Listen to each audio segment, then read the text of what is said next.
दोस्तों आज की डिबेट बहुत ही ज़्यादा मज़ेदार और रोमांचक होने वाली है, जिसमें आपको देखने को मिलेगा कि कैसे एक मौलाना अजमेर शरीफ को लेके सुधांशु त्रिवेदी के ऊपर निशाना दागने की कोशिश करता है। पर सुधांशु त्रिवेदी भी मजे हुए खिलाड़ी हैं, उन्होंने मौलाना की बोलती बंद कर दी। और इसी डिबेट में आप देखेंगे कि ये जब सब हो रहा था तो बीच में हरे कुर्ते ने भी शिरकत करने की कोशिश करी, बट सुधांशु त्रिवेदी ने आज किसी को नहीं छोड़ा। तो ये डिबेट बहुत ही ज़्यादा मज़ेदार होएगी और ये आपको वीडियो ज़रूर पसंद आएगा।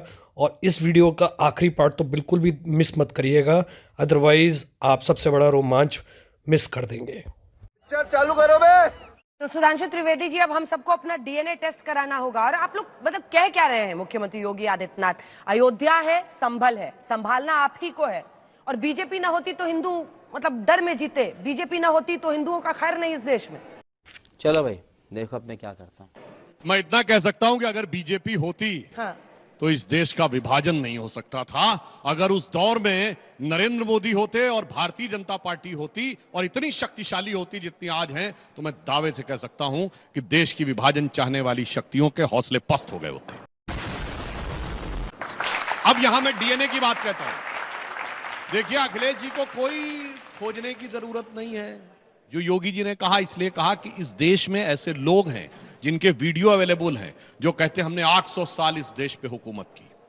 ये वो लोग हैं जो एलानिया कहते हैं औरंगजेब को रहमतुल्लाह अल सलेह बोलते हैं, जो एलानिया कहते हैं कि वो बाहर के हैं, जबकि हैं कुछ नहीं। डीएनए टेस्ट करा लिया जाएगा, सबका डीएनए एक है। जानते किसका है? ये अखिलेश जी को भी समझना चाहिए। डीएनए रघुवर का है, डीएनए यदुवर का है, यानी कृष्ण जी का और राम जी का। रघुवर और यदुवर का डीएनए है, बाबर का डीएनए नहीं है। क्या बात, ये बात है। लेकिन एक बात बताइए ना, बांग्लादेश और संभल एक कैसे है? वहां पर तो मोहम्मद यूनुस है बांग्लादेश में, यहाँ पर तो योगी आदित्यनाथ है। काहे हो रहा है? हाँ, मैं बता रहा हूँ क्यों हो रहा है। आपको पता है कि बांग्लादेश के जो अमेरिका में एक बड़े प्रसिद्ध विख्यात और कुख्यात पत्रकार है मुशर्रफ हसन अंसारी, जो हमेशा भारत के खिलाफ करते रहते हैं बात। उनके साथ किसकी फोटो है सेल्फी में? परम आदरणीय सम्माननीय कांग्रेस के श्री राहुल गांधी जी की। समझ रहे हो? तो कनेक्शन तो है। और दूसरा बताता हूं, चुनाव हुआ 2024 का, चुनाव तो भारत में हो रहा था। कांग्रेस के नेता शशि थरूर ने बांग्लादेश के अखबार डेली स्टार में आर्टिकल लिखा, शीर्षक क्या था? Modi has to go. भाई, चुनाव भारत में हो रहा था, बांग्लादेश के अखबार में क्यों लिख रहे थे? मगर शशि थरूर जी बहुत बुद्धिमान व्यक्ति हैं, हवा में थोड़ी लिखे थे।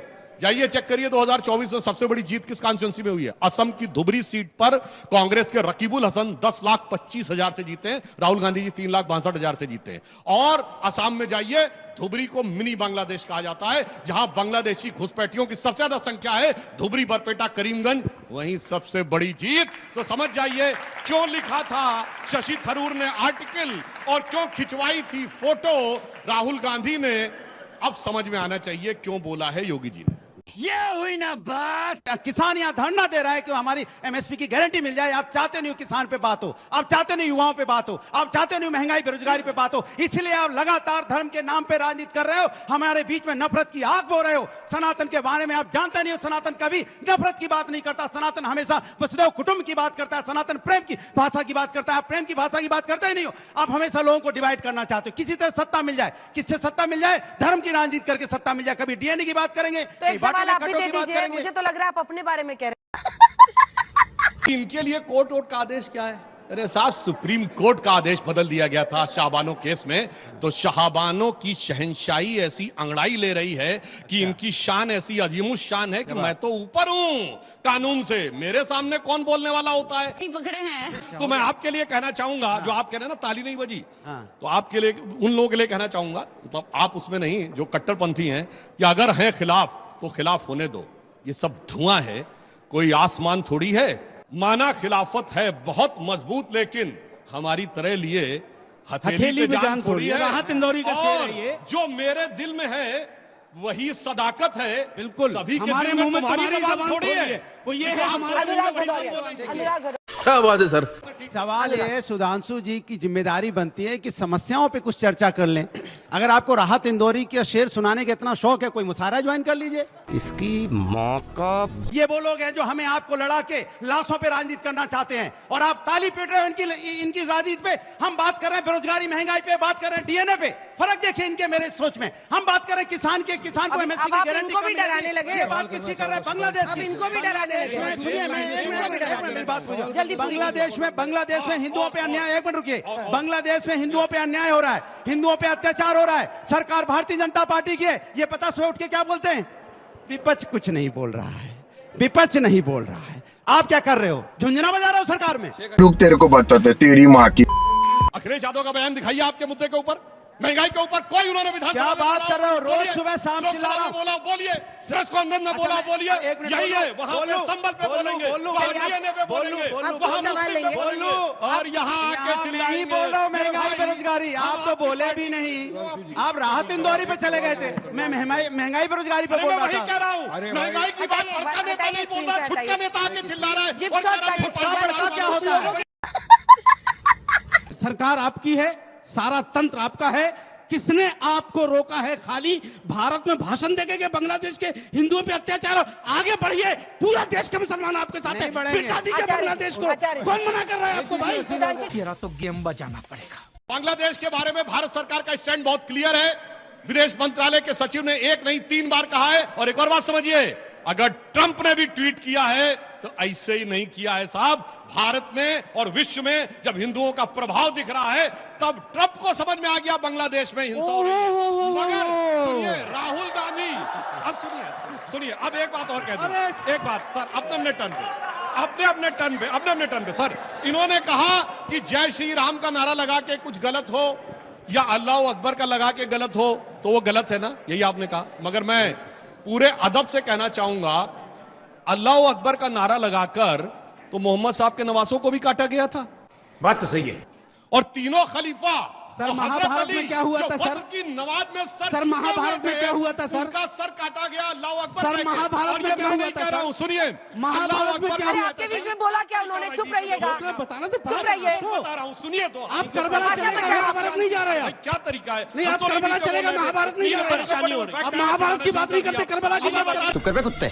सुनिए, महाभारत में कौन सा अल्लाह मुसलमान अकबर को था? कहते हैं नाराए तकबीर। और ये अल्लामा इकबाल ने लिखा है कि ये क्या तमाशा हुआ इस्लाम की तकदीर के साथ, कत्ल शब्बीर हुए नाराए तकबीर के साथ। हमारे यहाँ जय श्री राम का किसी का गला नहीं इसको काटा इनकार है गया। इससे। मगर आपके यहाँ ये अल्लामा इकबाल ने कहा। उनसे बड़े जानकार आप हैं क्या इस्लाम के?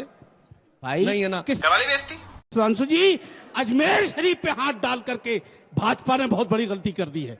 बीजेपी ने डाला है। बिल्कुल, अरे ये कौन बात इसको भाई ऐसे? तबाही का वक्त है। अब धमकी दे रहे हैं, अजमेर से नहीं टकराना चाहिए था टेलीविजन। सुनिए, अजमेर से नहीं टकराना चाहिए था आपको। अच्छा, सुधांशु जी जवाब दे रहे हैं, जल्दी जवाब दीजिए। अजमेर पर सीधा नहीं जवाब। टकराना चाहिए था आप अजमेर सत्ता का दुरुपयोग कर रहे हैं, बोलने नहीं देंगे विपक्ष को। पहली नहीं बात, टकराना चाहिए था अजमेर।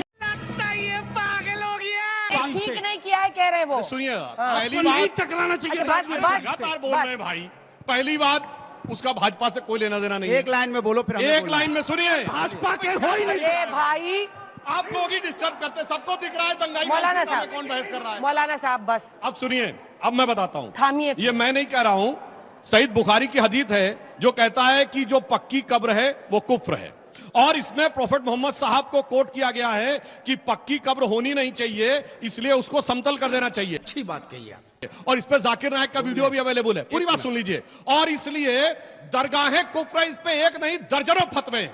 और हिंदुस्तान वो छोड़ में दीजिए, बहुत बड़ी फतवा दरगाह हमारा थी, मसला है, शरारे वो हम शरीफ, निपट लेंगे। जिसे इसलिए वो आपका जला दिया मसला गया, नहीं है, फतवा क्या क्योंकि है? कहा गया कि वो इस्लाम के आपका साथ मसला नहीं है, कुफ्र फतवा क्या तो ये है? हमारा बाप रे हिंदू बाप। मुस्लिम का मानना नहीं अरे है। मौलाना अंसार रजा, अजमेर शरीफ में पक्की कब्र नहीं है। सेटल कर लीजिए। सुनिए, क्लियर कर दूं सुनिए, आपको। देवबंदियों के अजमेर फतवे शरीफ हैं, में पूरी बरेलवियों दुनिया के में खिलाफ कि कोई मतलब- पक्की भाई कब्र साहब नहीं आप है। बोल रहे थे तो वो नहीं चिल्ला रहा था कोई। प्लीज सर, मुझे शो का अंत भी बात नहीं करना। होती भाई। आप पहले बताइए अरे कि ठीक अगर है। दरगाहें कुफ्र ऐसे दर्जनों फतवे हैं कि नहीं। जाकिर नायक कहता है कि चादर दादा, चढ़ाना please। हिंदू परंपरा है, हम फूल से नहीं चढ़ाना होगा। गलत है। पहले आपस में तय कर लो मेरे भाई, फिर हमसे आगे बात। अनुराग Too many thoughts on my mind, I can't sleep at night, so I just keep writing. I don't need no help, I don't need